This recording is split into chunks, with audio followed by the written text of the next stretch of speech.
ओम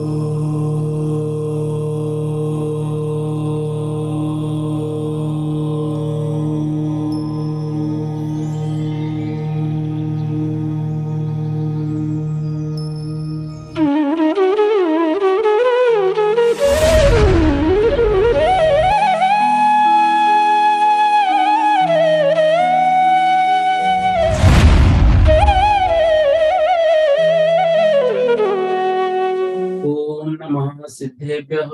ओम नमः सिद्धेभ्यः। ओम नमः सिद्धेभ्यः। मोक्ष मार्गस्य नेतारं भेत्तारं कर्म भूभृतां ज्ञातारं विश्वतत्त्वानां वंदे तद्गुण लब्धये वंदे तद्गुण लब्धये। बोलो देवादिदेव 1008 श्री श्री अंशनाथ भगवान की जय। आचार्य उमा स्वामी महामुनि राज की जय। आचार्य पूज्यपाद स्वामी महामुनि राज की जय। निर्यापक संत श्रमण आचार्य गुरु और विद्यासागर जी महामुनि राज की जय। निर्यापक श्रमण मुनि पुंगव श्री सुधा सागर जी महामुनि राज की जय। समस्त मुनि संघ की जय। चौथे अध्याय का वर्णन हम यहाँ पर पढ़ रहे हैं और चौथे अध्याय में जो ऊर्ध्वलोक के देवों का वर्णन चल रहा है उसमें जो लौकांतिक देव है उन देवों के विषय में कल पढ़ा था कि ब्रह्म लोक के निवासी देव लौकांतिक कहलाते हैं। इसमें एक प्रश्न आया था कि ब्रह्मलोक के क्या सारे लौकांतिक हैं? तो उसमें जो ब्रह्मलोक में भी अंतिम भाग में रहते हैं वे लौकांतिक कहलाते हैं। इस विषय में चर्चा हुई थी। तो जिसमें प्राणीगण रहे उसे आलय कहते हैं। लौकांतिकों का आलय ब्रह्मलोक है। सभी ब्रह्मलोक वासियों को लौकांतिक नहीं कह सकते क्योंकि लौकांतिका पद से लोकांत निकाल लेते हैं। इससे यह अर्थ फलित होता है कि ब्रह्मलोक के अंत में रहने वाले लौकांतिक है अथवा जन्म जरा मरण से व्याप्त लोक संसार का अंत करना जिसका प्रयोजन है वे लौकांतिक है। ये निकट संसारी है, वहां से च्युत होकर मनुष्य पर्याय को प्राप्त कर नियम से मोक्ष को चले जाते हैं। यहां तक कल पढ़ा था। आज अगला सूत्र देखते हैं। सूत्र नंबर 25, सूत्र क्रमांक 25। सारस्वतादित्य वन्य रून गर्दतोय तुषिता व्याबाधा रिष्टाश्च।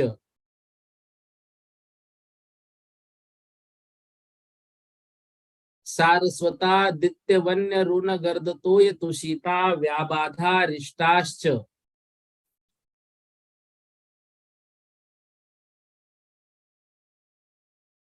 क्या कह रहे हैं? लौकांतिक देवों के जो भेद है वे 8 प्रकार के हैं। कौन कौन से हैं? सारस्वत, आदित्य, वन्नी, अरुण, गर्दतोय, तुषित, अव्याबाध और अरिष्ट। यहाँ च से सूचित होता है कि प्रत्येक के बीच में दो दो लौकांतिक देव और हैं। इस विषय में हम पढ़ेंगे अभी नीचे। तो लौकांतिक देवों के सारस्वत, आदित्य, वन्नी, अरुण, गर्दतोय, कुशित, अव्यापाद और अरिष्ट ऐसे 8 भेद होते हैं। शंका, ये सारस्वत आदि कहाँ रहते हैं? समाधान, पूर्व उत्तर आदि 8 ही दिशाओं में क्रम से ये सारस्वत आदि देवगण रहते हैं, ऐसा जानना चाहिए। ध्यान से समझिए। पूर्व उत्तर आदि 8 ही दिशाओं में क्रम से ये सारस्वत आदि देवगण रहते हैं, ऐसा जानना चाहिए। यहाँ पूर्वोत्तर कोण में सारस्वतों के विमान हैं। पूर्व दिशा में आदित्यों के विमान हैं। पूर्व दक्षिण दिशा में वन्नी देवों के विमान हैं। दक्षिण दिशा में अरुण देवों के विमान हैं। दक्षिण पश्चिम कोने में गर्दतोय देवों के विमान हैं। पश्चिम दिशा में तुषित विमान है। उत्तर पश्चिम दिशा में अव्याबाद देवों के विमान हैं और उत्तर दिशा में अरिष्ट देवों के विमान हैं। सूत्र में च शब्द है, उससे इनके मध्य में दो दो देवगण और है, इसका समुच्चय होता है।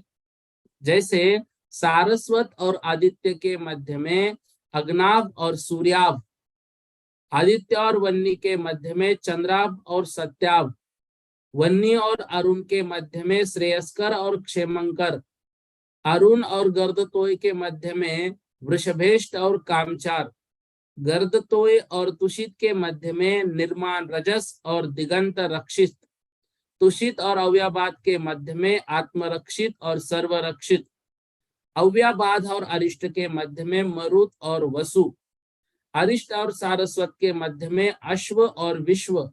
ये सब देव स्वतंत्र है क्योंकि इनमें हीना दिक्कता नहीं पाई जाती। विषय रति से रहित होने के कारण देव ऋषि है। विषय रति से रहित होने के कारण देव ऋषि है। दूसरे देव इनकी अर्चा करते हैं। 14 पूर्वों के ज्ञाता है। ध्यान से, आगम उनके पास है, संयम नहीं है। 14 पूर्वों के ज्ञाता है। वैराग्य कल्याणक के समय तीर्थंकर को संबोधन करने में तत्पर है। लौकांतिक देवों का कथन किया और यहाँ वहां से च्युत होकर तथा एक गर्भ को धारण करके निर्वाण को प्राप्त होंगे, यह भी कहा। क्या इसी प्रकार अन्य देवों में भी निर्वाण को प्राप्त होने के काल में भेद है? इस बात को बतलाने के लिए अगला सूत्र कहेंगे। इस विषय में राजवार्तिक में क्या कहा देखिए। राजवार्तिक में कहा, पूर्व उत्तर आदि दिशाओं में यथाक्रम सारस्वत आदि देवों का निवास है। अरुण समुद्र के मध्य से एक तमस्कंध मूल में असंख्यात योजन का विस्तृत और मध्य और अंत में क्रमशः घटकर संख्यात योजन विस्तार वाला है। यह अत्यंत तीव्र अंधकार रूप और समुद्र की तरह गोल है। यह तमस्कंध अरिष्ट विमान के नीचे स्थित है।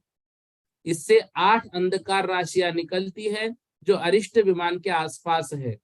चारों दिशाओं में 2-2 करके तिर्यक लोक तक 8 है। इनके अंतराल में सारस्वत आदि लौकांतिक है। पूर्व और उत्तर के कोण में सारस्वत, ये सब अभी हमने दिशाएं इनकी पढ़ी। और 2-2 लौकांतिकों के बीच में भी 2-2 जो देव होते हैं, मतलब लौकांतिक देव ये 8 दिशाओं में पाए जाते हैं। इस तरह से ये बात हमने राजवार्तिक के माध्यम से पढ़ी। अब इन देवों की संख्या भी राजवार्तिक में बताइए। देखो, सारस्वत 700, आदित्य 700, वन्नी 7007, अरुण 7007, गर्दतोय 9009, तुषित 9009, अव्याबाद 11011, अरिष्ट 11011, अग्नाभ 7007, सूर्याभ 9009, चंद्राभ 11011, सत्याभ 23023, दिगंत रक्षित 25025, आत्मरक्षित 27027, सर्वरक्षित 29029, मरुत 31031, वसु 33033, अश्व 35035, विश्व 37037। इस तरह इन 40 लौकांतिकों की समग्र संख्या 40,786। ये सभी स्वतंत्र है। विषय विरक्त होने से देवर्षि कहे जाते हैं। ये 14 पूर्व के पाठी, ज्ञानोपयोगी, संसार से विद्विग्न, अनित्य आदि भावनाओं को भाने वाले, अति विशुद्ध सम्यक दृष्टि होते हैं। तीर्थंकरों की दीक्षा के समय उन्हें प्रतिबोध देने आते हैं। नाम कर्म की उत्तर प्रकृति असंख्यात है। उन्हीं के उदय से संसारी जीवों के अनेक प्रकार की शुभ अशुभ संज्ञाएं होती है। यह अष्ट कर्म में संसार सामान्यतया भव्य और अभव्य दोनों ही प्रकार के जीवों के अनादि अनंत है। जो मोह का उपशम या क्षय करने के लिए उद्यत है, उन सम्यक दृष्टियों के उत्कृष्ट से 7-8 भव तथा जगन्य से 2-3 भव में संसार का उच्छेद हो जाता है। जो सम्यक्त्व से च्युत हो गए, उनका कोई नियम नहीं है। समझ रहे हैं? देखो, ये जो संसारी मतलब अभी संसार में है, तीर्थंकरों के दीक्षा के समय उन्हें प्रतिबोध देने के लिए आ रहे हैं और संसारी जीवों की अनेक प्रकार की शुभ अशुभ संज्ञाएं होती हैं। ये अष्ट कर्म में संसार सामान्यतः भव्य अभव्य दोनों ही प्रकार के जीवों के अनादि अनंत है। अब जो मोह और उपशम क्षय करने के लिए उद्यत है, उन सम्यक दृष्टियों के उत्कृष्ट से 7-8 भव और जघन्य से 2-3 भव संसार का उच्छेद हो जाता है। अब जो सम्यक से च्युत हो गए, उनका कोई नियम नहीं है। मतलब सम्यक दर्शन यदि प्राप्त हो गया तो भाई 7-8 भव से मोक्ष जा सकते हैं, लेकिन वह सम्यक दर्शन प्राप्त करते भी तो रहना चाहिए, उसमें लगे भी तो रहना चाहिए। अगर सम्यक दर्शन से एक बार च्युत हो गए तो फिर वह मिलना मुश्किल है, फिर उनका विषय नहीं कह सकते हैं। ये भी बात उतनी ही हमको याद रखनी है। तो लौकांतिक देवों के भेद हमने इस सूत्र में पढ़े, सारस्वत, आदित्य, वन्नी, अरुण, गर्दतोय, तुषित, अव्याबाद और अरिष्ट। ये लौकांतिक जो देव हैं, ये लौकांतिक देव ये 8 प्रकार के हमने अभी देखे, और इनके बीच में जब दो दो देव और हम लगा लेते हैं ना, तो ये टोटल लौकांतिक देव 24 प्रकार के हो जाते हैं। जो दो दो नाम अभी आपने स्क्रीन पर पढ़े, वो दो दो लगाएंगे तो लौकांतिक जो देव हैं वे 24 प्रकार के हो जाते हैं। अगर परीक्षा में आए लौकांतिक देवों के भेद लिखो, तो आप ये 8 भेद लिख देना और ये उसमें लाइन ऐड कर देना, प्रत्येक देवों के दो देवों के बीच में दो दो देव और हैं। ऐसे कुल मिलाकर 24 होते हैं। 24 के नाम याद नहीं रहे तो भी चलेगा, 8 के नाम तो भी आपको याद रखने हैं, ठीक है ना। तो इस तरह से मतलब ये लौकांतिक देवों के विषय में आपको याद रखना है। फिर ये देव कहाँ है, मतलब कहाँ रहते हैं, तो पूर्व आदि 8 दिशाओं में यथाक्रम से इन देवों का निवास होता है। इस बात को भी हमने पढ़ा। अब ये पूर्व आदि जो है वो किस हिसाब से लगाने हैं, तो अरुण समुद्र से उत्पन्न हुए मूल असंख्यात योजन का विस्तृत और मध्य और अंत में क्रमशः घटकर संख्यात योजन वाला विस्तार वाला समुद्र के समान वलयाकार अत्यंत तीव्र अंधकार रूप तमस्कंद है, और उस तमस्कंद से ये दिशाएं लगानी है। तो ये अरिष्ट नामक विमान के नीचे अवस्थित है यह तमस्कंद, ये भी बात उसमें बताई है। अब जो लौकांतिक देव है, उन लौकांतिक देवों की संख्या भी प्रत्येक की बताई, तो वो संख्या याद रखना है या याद करना है ऐसा नहीं, लेकिन एक इतनी संख्या होती है, इतना तो भी हमको याद होना चाहिए कि कौन से देव कितने होते हैं। तो नहीं तो टोटल जो है वो टोटल संख्या कितनी है ये भी हमने पढ़ी कि 4,07,806, इस तरह से इनकी टोटल की संख्या होती है। उतनी संख्या भी हमको अच्छी तरह से मतलब एक तरह से हमारे ध्यान में रहना चाहिए कि इतने देव ये होते हैं। अब प्रश्न आता है, लौकांतिक देव दीक्षा कल्याणक में क्यों आते हैं।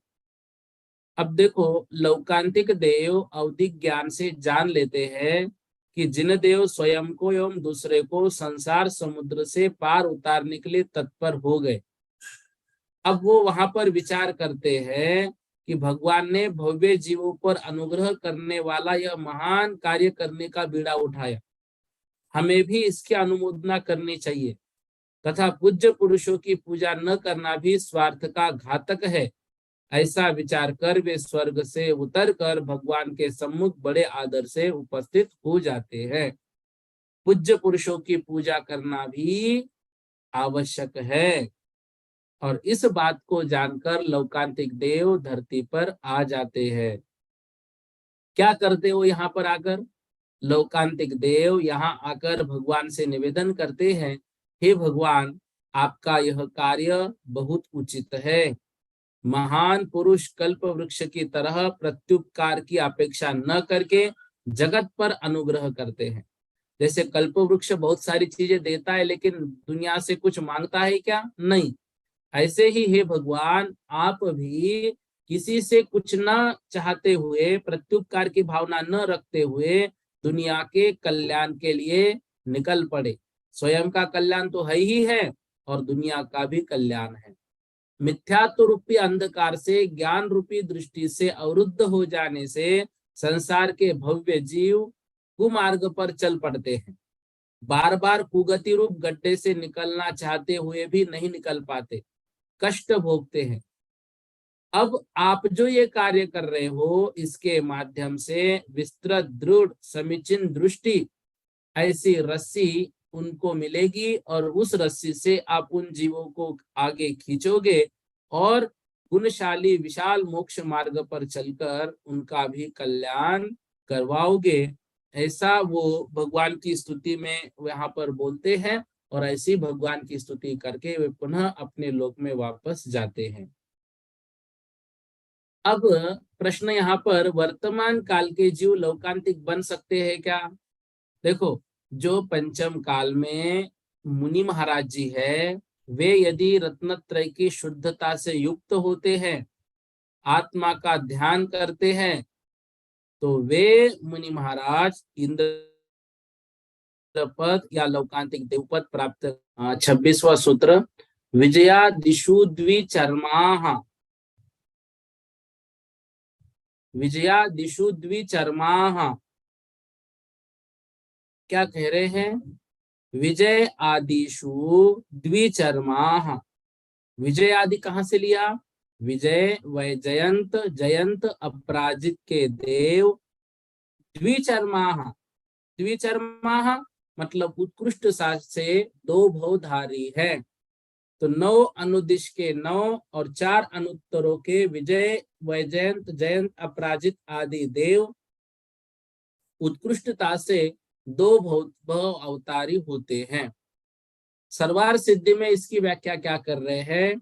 यहाँ आदि शब्द प्रकारवाची है, इससे विजय वैजयंत जयंत अपराजित और 9 अनुदिशों का ग्रहण सिद्ध हो जाता है। यहाँ कौन सा प्रकार लिया है? अहम इंद्र होते हुए सम्यक दृष्टियों का उत्पन्न होना, यहाँ यह प्रकार लिया है। इससे सर्वार सिद्धि का भी ग्रहण प्राप्त होता है।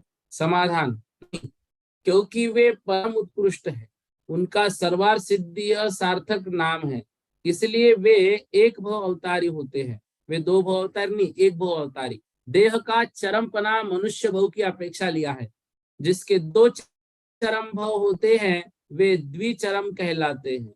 जो विजयादिक से च्युत होकर और सम्यक्तों को न छोड़कर मनुष्य में उत्पन्न होते हैं, और संयम की आराधना कर पुनः विजयादिक में उत्पन्न होकर और वहां से च्युत होकर मनुष्य भव को प्राप्त करके सिद्ध होते हैं। इस प्रकार यहाँ के मनुष्य भव की अपेक्षा द्विचरमपना है। जीव के औदयिक भावों को बतलाते हुए तिर्यंच गति औदयिकी कही है। पुनः स्थिति का कथन करते हुए तिर्यज्ञो निजानाम च यह सूत्र कहा है, पर यह न जान सके कि तिर्यंच कौन है, इसलिए आगे का सूत्र कहते हैं। जो तीसरे अध्याय में तिर्यज्ञो निजानाम च पढ़ा था, लेकिन उसके आगे नहीं बताया था, उसके लिए आगे का सूत्र लिखा है। उससे पूर्व राजवार्तिक के इन बातों को समझ लेते हैं। आदि शब्द प्रकारार्थक है, अर्थात विजय वैजयंत जयंत अपराजित और अनुदिश विमानों में द्विचरम होते हैं। इनमें एक प्रकारता इसलिए है कि सभी पूर्व सम्यक दृष्टि और अहम इंद्र है। सर्वार सिद्धि नाम से कि वह देव उत्कृष्ट है और एक चरम है। द्विचरम अपेक्षा है, अर्थात विजयादिक से च्युत होकर सम्यक दर्शन कायम रखते हुए मनुष्यों में उत्पन्न होते हैं, फिर संयम की आराधना कर विजयादिक में उत्पन्न होते हैं, फिर च्युत होकर मनुष्य भाव धारण कर मुक्त हो जाते हैं। मतलब वहां से चय होकर यहाँ आए, एक मनुष्य भाव हो गया, यहाँ से फिर देवलोक में गए, वो देव का भाव नहीं पकड़ा जाएगा, फिर उस देवलोक से मनुष्य भाव में आएंगे तो दूसरा भाव पकड़ा जाएगा। उस दूसरे भाव में ये अपना कल्याण कर लेंगे, मुक्त हो जाएंगे। इस तरह मनुष्य भाव की अपेक्षा द्विचरमत्व है। वैसे तो 2 मनुष्य भाव तथा एक देव भाव मिलाकर त्रिचरम गिने जा सकते हैं। चूंकि मनुष्य पर्याय से मोक्ष लाभ होता है, अतः मनुष्य देह की अपेक्षा ही चरमत्व गिना जा सकता है। यद्यपि चरम शब्द अंत्यवाची है, अतः एक ही चरम हो सकता है, परंतु चरम के पास अव्यवहित पूर्व का मनुष्य भाव भी उपचार से चरम कहा जाता है। देव भाव के व्यवधान अव्यवधान का विचार मोक्ष के प्रकरण में नहीं होता, क्योंकि मोक्ष मनुष्य पर्याय से ही होता है। प्रश्न, आगम में अंतर प्रकरण में अनुदिश अनुत्तर और विजय वैजयंत जयंत अपराजित विमान वासियों का जघन्य अंतर, वर्ष पृथकत्व तथा उत्कृष्ट अंतर कुछ अधिक 2 सागर बताया है। इसका यह अर्थ है कि मनुष्यों में उत्पन्न होकर 8 वर्ष संयम की आराधना कर अंतर मुहूर्त में फिर विजयादि में उत्पन्न हो जाते हैं। इस तरह जघन्य से वर्ष पृथकत्व अंतर है। कुछ विजयादिक से च्युत होकर मनुष्य भव में सौधर्म ईशान कल्प में जाते हैं, फिर मनुष्य होकर विजयादि में आते जाते हैं। इनके दो सागर से कुछ अधिक उत्कृष्ट अंतर होता है। इस अपेक्षा मनुष्य के 3 भव हो जाने से द्विचरमत्व नहीं रहता। उत्तर, आगम में उक्त कथन प्रश्न विशेष की अपेक्षा से है। गौतम ने भगवान से यह प्रश्न किया कि विजयादिक में देव मनुष्य पर्याय को प्राप्त कर कितनी गति अगति विजयादिक में करते हैं। इसके उत्तर में भगवान ने व्याख्या प्रज्ञप्ति दंडक में कहा कि आगति की दृष्टि से जघन्य से 1 भव तथा गति आगति की अपेक्षा उत्कृष्ट से 2 भव। तो सर्वार्थ सिद्धि से च्युत होने वाले मनुष्य पर्याय में आते हैं तथा उसी पर्याय से मोक्ष लाभ करते हैं। विजयादिक के देव लौकांतिक की तरह एक भविक नहीं है किंतु द्विभविक है। इस बीच में यदि कल्पांतर में उत्पन्न हुआ तो उसकी विवक्षा नहीं है। इस तरह से इस विषय के ऊपर आचार्य महाराज ने लिखा है। तो विजयादिषु द्विचर्मा, इसमें हमको ये याद रखना है, विजयादि विमानों में देव द्विचरम शरीरी होते हैं। जो सम्यक्त्व से च्युत नहीं हुए हैं उन सबके मोक्ष गमन की प्रति समानता है कि विशेषता है। इस प्रकार की शंका का समाधान के लिए यह सूत्र लिखा है। जैसे लौकांतिक देवों का कथन किया कि वहां से च्युत होकर तथा एक गर्भ को धारण करके निर्वाण को प्राप्त होंगे, तो यह भी कहा क्या इसी प्रकार अन्य देवों में भी निर्वाण प्राप्त होने के काल में भेद है, तो इसके लिए यह सूत्र कहा है। तो इसमें जो विजय वैजयंत जयंत अपराजित देव है, इसके साथ 9 अनुदिश है, ये द्विचरम शरीरी है। सर्वार सिद्धि के देव एक भव अवतारी ही होते हैं। ठीक है ना। ये भी पढ़ा कि मनुष्य भव के हिसाब से द्विचरमपना गिना जाएगा, देवों के हिसाब से नहीं, क्योंकि मोक्ष आदि तो मनुष्य भव से ही प्राप्त होता है। ठीक है ना। तो सौधर्म आदि स्वर्गों के देव कितने भवों को ग्रहण करके मोक्ष जावेंगे, ऐसा प्रश्न हुआ। तो सौधर्म आदि स्वर्गों के देव 100 या अनंत भव लेकर मोक्ष जावेंगे, ऐसा कोई नियम नहीं है। क्योंकि ग्रैवेक तक के देव कब मोक्ष जावेंगे ऐसा कोई विधान नहीं आता। जैसा कि लौकांतिक देव के एक भव एवं विजयादिक में उत्पन्न हुए के द्विचरमत्व का विधान आता है, ऐसे अन्य देवों का नहीं आता है। तो लौकांतिक देव एक भव लेकर मोक्ष जाएंगे, सौधर्म इंद्र एवं उसकी सची एक भव लेकर। सौधर्म आदि स्वर्गों के अन्य देवों का वर्णन नहीं कर रहे, सौधर्म इंद्र और उसकी सची एक भव लेकर मोक्ष जाते हैं। सर्वार सिद्धि एवं लोकपाल एक भव लेकर मोक्ष चले जाते हैं। दक्षिणेंद्र एक भव लेकर मोक्ष चले जाते हैं। गणधर, चक्रवर्ती, 5 अनुत्तर विमानवासी, लौकांतिक और अनुदिश विमानवासी देव चक्रवर्ती को छोड़कर नियम से सम्यक दृष्टि होने से मोक्षगामी होते हैं। चक्रवर्ती पद बार बार प्राप्त नहीं होता, अर्थात वह भी मोक्षगामी जीवों को ही प्राप्त होता है। इस तरह से ये वैमानिक देवों के विषय में यहाँ पर चर्चा आचार्य महाराज ने लगभग पूर्ण की। तो देवास चतुर्निकाया सूत्र को लेकर विजयादिषु द्विचर्मा सूत्र तक आचार्य महाराज ने 26 सूत्रों के द्वारा भुवनवासी, व्यंतर, ज्योतिष और वैमानिक देवों की लेशा, उनके इंद्रों के नाम, उनका किस तरह से आवागमन होता है, उनमें क्या घटता है क्या बढ़ता है, इन सभी का वर्णन किया हुआ है। हाँ निधि दीदी पूछिए। जय जिनेन्द्र भैया जी। जय जिनेन्द्र भैया जी, जैसे लोकांतिक देवों के 8 भेद बताए, लेकिन उनके बीच में जो 2-2 देव हैं उनका कथन क्यों नहीं किया इन 8 भेदों में? मतलब भेद के रूप में उनको क्यों नहीं रखा? कहीं पे भी पढ़ने में नहीं आता सिवाय इधर। हाँ बराबर, वो तो पढ़ने में नहीं आया, वो क्यों नहीं वर्णन किया ये तो पूछ के ही बताऊंगा मैं। लेकिन सर्वार्थ सिद्धि और राजवार्तिक दोनों जगह पर बाकी के बीच के देवों का वर्णन किया है। लेकिन जो च शब्द दिया है ना, तो च शब्द के भी अनेक अर्थ शास्त्र में पढ़ने को मिलते हैं। हो सकता है च शब्द के माध्यम से वो वर्णन किया हो, बहुत बड़ा सूत्र हो जाता है इतने 24 नाम लिखने से। तो च शब्द में उन्होंने बाकी के देवों का वर्णन किया हो। तो भैया लेकिन सारी टीकाएं अर्थ के रूप में हमको नहीं मिलती है। तो जैसे उत्तर उत्तर टीकाएं मिलती है, तो अब ये सर्वार्थ सिद्धि और राजवार्तिक तत्वार्थ सूत्र की टीका है, तो हमको इसको स्वीकार करना है कि च शब्द के ये अर्थ भी होता है। ठीक है। लेकिन लेकिन भेद है तो फिर भेद है तो फिर भेद में तो आना ही चाहिए ना ये सब।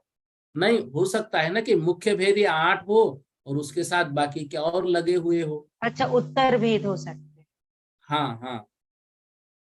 एक और बात पूछ रही थी कि जैसे अपन ने सुना लोकांतिक देव मुनि महाराज जी ही ले सकते हैं, लेकिन कई बार कई प्रवचनों में और कहीं और भी सुनने में आता है कि ऐसा निषेध नहीं है कि श्रावक श्राविका या आरिकाएं नहीं ले सकती। ऐसा सही है क्या? मतलब वो किस हिसाब से बोलते हैं कि श्रावक श्राविका कौन से स्वर्ग तक जा सकते हैं? 12वें स्वर्ग तक। तो ब्रह्म ब्रह्मोत्तर कौन सा स्वर्ग है? 5वां है। 5वां। इस हिसाब से वो कहते हैं कि भाई फिर मना नहीं किया है, तो हाँ। ठीक है ना, हमें उससे कोई दिक्कत नहीं है।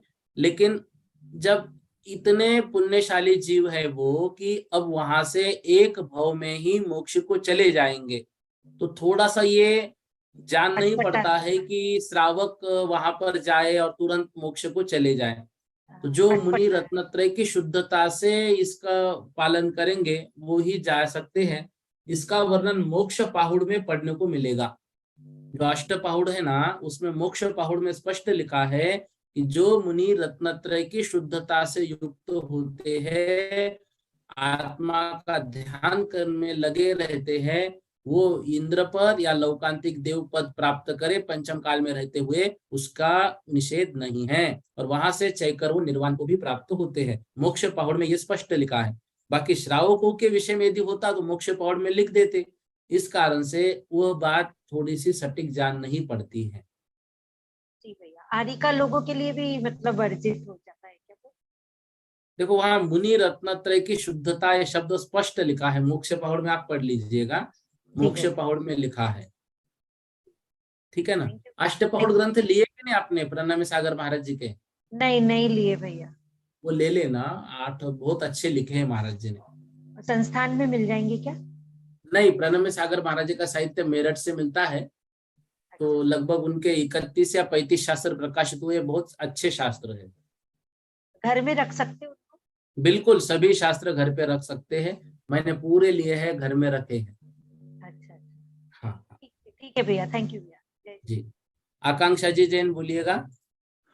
जय जिनेन्द्र भैया जी।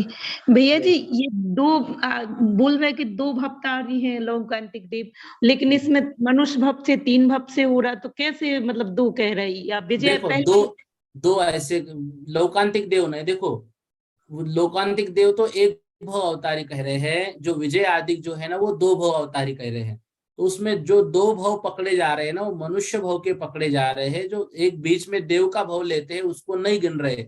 क्यों नहीं गिन रहे हैं? क्योंकि देव भव से तो मोक्ष पद मतलब क्या मिलता ही नहीं है। तो वो गर्भ जन्म कितनी बार लेंगे? तो गर्भ जन्म 2 बार लेंगे, इस अपेक्षा से 2 बार कह रहे हैं। तो ठीक है ना।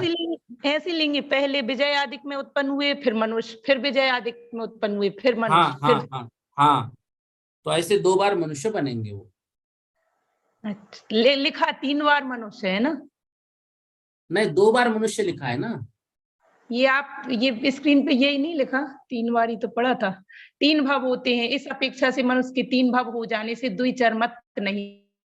नहीं, वो ये कह रहे हैं कि देखो आगम में अंतर प्रकरण में मतलब अलग प्रकरण में अनुदिश अनुत्तर विजय वैजयंत जयंत और अपराजित विमान वासियों का जघन्य अंतर वर्ष पृथकत्व लिखा है तथा उत्कृष्ट अंतर कुछ अधिक 2 सागर बताया है। इसका यह अर्थ है कि मनुष्यों में उत्पन्न होकर 8 वर्ष संयम की आराधना कर अंतर मुहूर्त में विजयादिक में उत्पन्न हो जाते हैं। इस तरह जगन्य से वर्ष पृथकत्व अंतर हुआ। कुछ विजयादिक से च्युत होकर मनुष्य भाव से सौधर्म ईशान कल्प में जाते हैं, फिर मनुष्य होकर विजयादिक में जाते हैं। इनके 2 सागर से कुछ अधिक उत्कृष्ट अंतर होता है। इस अपेक्षा से मनुष्य के 3 भव हो जाने से द्विचर्मत्व नहीं रहता। अब इसका कारण क्या बता रहे, देखो आगम में उक्त कथन प्रश्न विशेष की अपेक्षा से है। ये जो बात उन्होंने लिखी है ना, ये प्रश्न पूछा था गौतम स्वामी ने भगवान से, तो उसके उत्तर में ये बताया कि गति आगति की अपेक्षा उत्कृष्ट से 2 भव। अब कोई विजयादिक में गया, मनुष्य भव प्राप्त किया, मनुष्य भव से फिर कुछ वो विजयादिक में दोबारा नहीं जा पाए, सौधर्मय में गए, सौधर्म से नीचे आए और फिर विजयादिक में गए, तो उनकी अपेक्षा से वो बात कही है। तो वो अपवाद स्वरूप बात है, मुख्य रूप से तो 2 भव अवतार ही कहे जाएंगे। अच्छा जी भैया जी, ठीक है ना? ठीक। हाँ जी जय जिनेन्द्र। जय जय। एक और ये कल्प और निकाय का अर्थ क्या है? क्या? कल्प और निकाय का अर्थ क्या है? कल्प मतलब जहां पर इंद्र आदि 10 भेदों की कल्पना की जाती है वो कल्प, और निकाय का अर्थ होता है भेद। भवनवासी, व्यंतरवासी, ज्योतिष और वैमानिक देवों को इस तरह से 4 भागों में बांटा है, मतलब 4 निकायों में बांटा है। जी भैया जी एक और, जैसे भैया जी जब मुनि महाराज केशलोच करते हैं तो हम देखते हैं तो ऐसे करते हैं, हाय महाराज जी कैसे केशलोच करते हैं, उस वक्त हमको कैसी भावना भानी चाहिए? मतलब हमें ऐसी भावना भानी चाहिए कि धन्य है कि शरीर के प्रति उनको रंच मात्र भी लोभ नहीं है, तो यह जो शरीर है इस शरीर के प्रति हम क्यों लोभी हैं, ऐसी भावना भाते हुए हमें शरीर से वैराग्य प्राप्त करने का प्रयास करना चाहिए। धन्यवाद भैया जी, जय जिनेन्द्र भैया जी। जी जी जय जिनेन्द्र। सुवर्णा दीदी जी बोलिए। हाँ जय जिनेन्द्र भैया जी। जय जिनेन्द्र। हाँ भैया जी, अभी आपने बताया ना कि दक्षिणेंद्र एक भवअवतारी होते या नहीं? हाँ तो नहीं, हमारे पास दक्षिणेंद्र तो एक भव अवतारी है, दक्षिणेंद्र की रानी की बारे में बात चल रही है। हाँ नहीं, रानी का तो नहीं लिखा भैया जी। पिछली बार जो हमका तत्वासूत्र की जिनवानी थी ना, उसमें विशेषार्थ में लिखा है कि सर्वार्थ सिद्धि के देव दक्षिणेंद्र, सौधर्म स्वर्ग के लोकपाल, सौधर्म इंद्र की इंद्राणी और लोकांतिक देव, ये सभी मनुष्य का एक भव धारण कर मोक्ष जाते हैं। नहीं ये तो पढ़ा ना, ये तो आज की कक्षा में भी हुआ। उनके पास जो प्रदीप पीयूष जी का ग्रंथ लिखा है उसमें वो कह रही है कि दक्षिण इंद्र के साथ दक्षिण इंद्र की रानी का भी उल्लेख किया है, तो उस विषय में मेरे पास नहीं था इसलिए मैंने वो नहीं बोला, उनको वही बोला कि आप वो फोटो मुझे भेजो करके। नहीं प्रदीप पीयूष जी के इसमें नहीं है, ये रानी नहीं हो नहीं सकता है प्रदीप पीयूष जी की इसमें भी 2-3 प्रकाशन है, एक आध प्रकाशन में हो सकता है हो, और नए एडिशन में उन्होंने कट किया हो। उनके पास जो है उन्होंने देखा तभी तो बोला, तो उनको बोला ना, हो सकता है या तो प्रिंटिंग मिस्टेक हुई हो, ऐसा भी हो सकता है ना। हाँ प्रिंटिंग मिस्टेक हो सकती है। हाँ